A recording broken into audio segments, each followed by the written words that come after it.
کونړ کې د اسلامي امارت د یو سیمهییز قومندان په ګډون 6 کسان وژل شوي دي. نور جزئیات هم دې ویډیو کې وګورئ او چینل سبسکرایب کړئ. د کونړ ولایت سیمهییزو چارواکو تایید کړی ده چې په دغه ولایت کې په یوه پیښه کې د اسلامي امارت د یو سیمهییز قومندان او د هغه د زوی په ګډون 6 کسان وژل شوي دي. د کونړ ولایت د استخباراتو مسؤلینو ویلي چې د دغه ولایت په نرنګ ولسوالۍ کې د یوه وسلوال کس په ډزو د اسلامي امارت د یو سیمهییز قومندان او د هغه د زوی په ګډون 6 کسان وژل شوي دي. چارواکو د دې پیښې انګیزه شخصي دښمني بللې ده.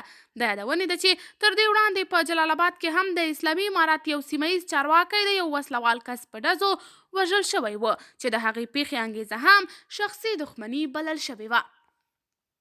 قدرمنو لیدونکو، که تاسې د دې موضوع په تړاو څه نظر لرئ نو له موږ سره یې په کمنټ کې شریک کړئ، او که غواړئ چې د تازه موضوعاتو څخه پر وخت خبر شئ نو آزاد میډیا چینل سبسکرایب او د بیل تړی کیکاږئ.